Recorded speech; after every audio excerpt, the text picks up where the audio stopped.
Moi bo día a todos e a todas. Gracias por acompañarnos nesta rolda de prensa na que xa paso a informar dos asuntos que acabamos de aprobar na Xunta de Goberno. Como cada venres, daremos conta dos principais asuntos que acabamos de abordar e hoxe quero destacar especialmente os avances que se levan a cabo en materia de centros de atención a persoas maiores, que, como sabe todo o mundo, é un ámbito prioritario para esta institución. En primeiro lugar, hoxe aprobamos a liquidación da obra do Centro de Atención a Maiores da Ponte Nova, que, como é sabido, é unha obra que se viu gravemente afectada polo concurso de acreedores da empresa adxudicataria Jesús Narai Construcciones SL. Este feito provocou a paralización dos traballos cando estes se atopaban nun avanzado estado de execución, tiña o 70% executado. E vinculado a ese mismo asunto, tamén hoxe aprobamos a solicitude de indemnización por danos e perxuízos contra esta empresa que é responsable polo incumprimento do contrato, pola paralización das obras e tamén polos prexuízos ocasionados a esta administración e, sobre todo, os veciños e veciñas da Ponte Nova que levan tempo agardando por este servicio. Así mesmo, tamén en relación co mesmo asunto, aprobouse a liquidación do convenio suscrito co Concello da Ponte Nova co obxectivo de poder axustalo á nova realidade da obra e ao momento actual en que se atopa, garantindo así que o marco de colaboración entre ambas as administracións, entre o Concello da Ponte Nova e a Deputación de Lugo, se corresponda coa situación real e actual do proxecto.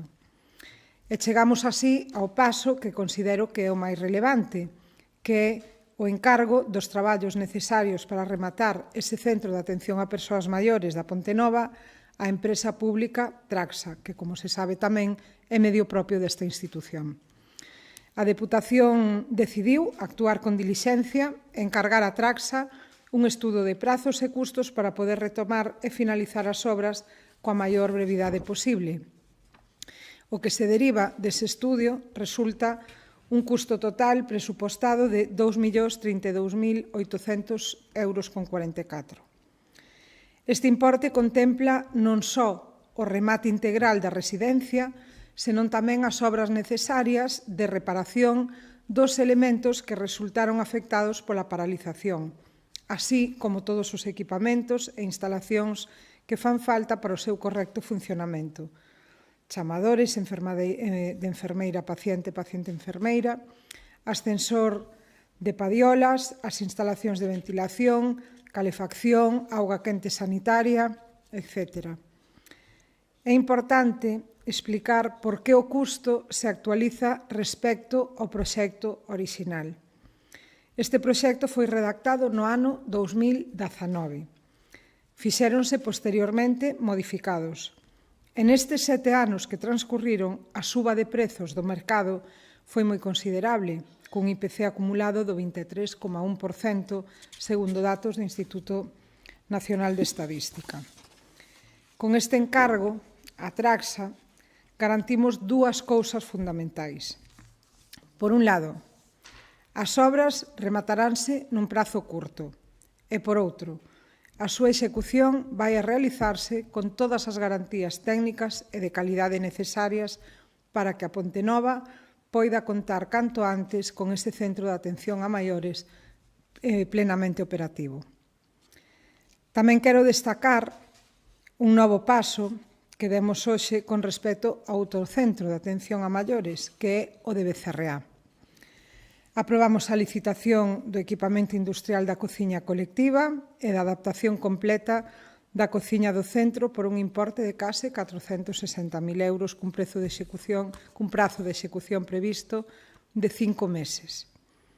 Xunto a isto, teño que lembrar tamén que xa aprobamos a licitación da suministración do equipamento xeral dese centro por un importe de máis de 1 millón de euros.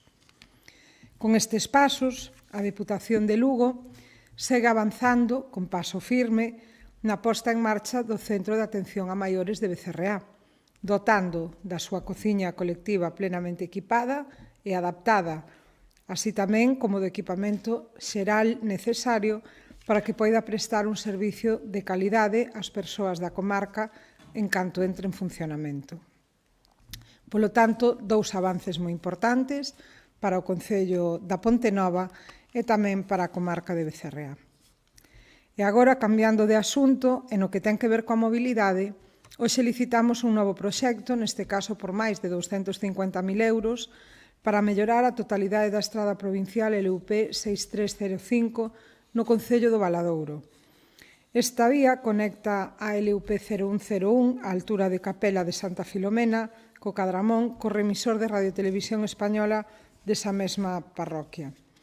As obras que se van a realizar nesa estrada, que conta casi con a longitude de 6 km, consistirán na reapertura de cunetas, na reparación de danos, na repavimentación e na renovación de sinalización vertical. O proxecto para reparar esta vía conta con un prazo de execución de 4 meses dende que den comezo os traballos.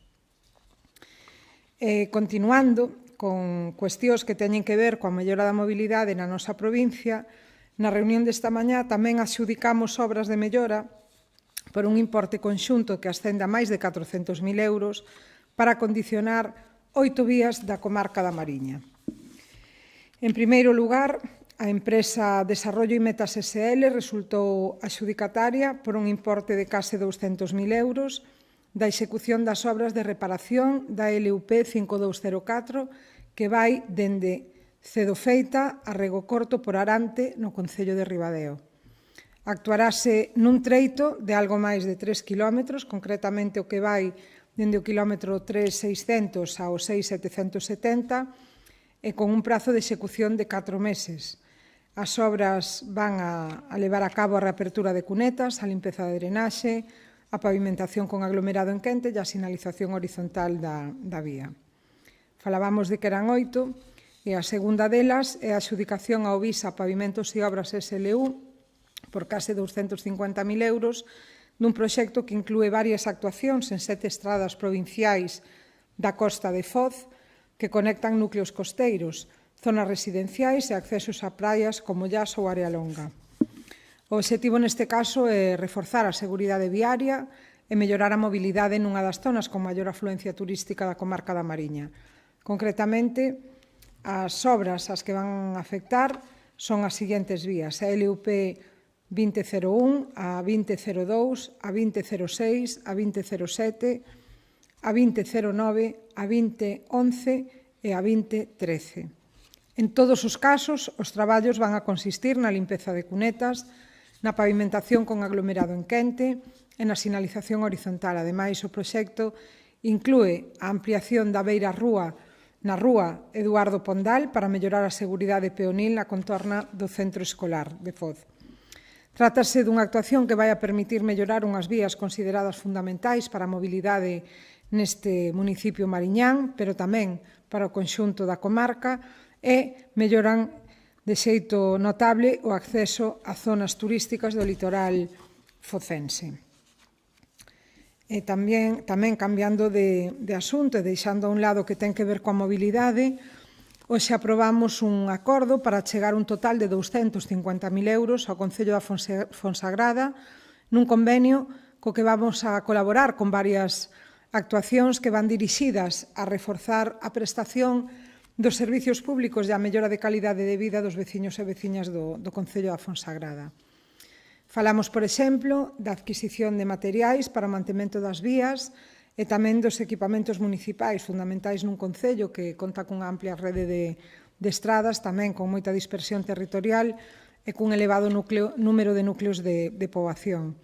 Ademais, este apoio vai a permitir impulsar actividades culturais, deportivas e promoción turística que se levarán a cabo con cargo a este convenio, así como iniciativas que dinamicen a vida social e económica do Concello da Fonsagrada e ofrecer, ademais, máis oportunidades de lecer e participación para a veciñanza. En definitiva, estamos falando dun convenio que responde ás necesidades dun concello rural, que reforza o compromiso da Deputación cos concellos da provincia e unha colaboración para que poidan seguir prestando servicios públicos de calidade, mellorando día a día do conxunto da súa veciñanza.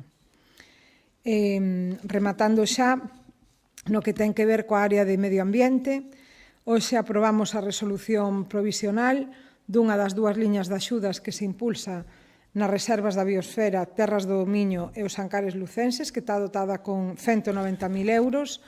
En este caso estamos falando dunha convocatoria que leva uns anos xa funcionando con moi bons resultados e que está destinada a apoiar actividades que poñan en valor o patrimonio natural, cultural e paisaxístico destes territorios, e facémolo da man de entidades e colectivos sen ánimo de lucro que van a recibir entre 1.000 e 7.000 euros para desenvolver os proxectos en función da puntuación acadada en base ás memorias presentadas. En esta convocatoria concedemos un total de 34 subvencións en Terras do Miño e 18 nos Ancares lucenses.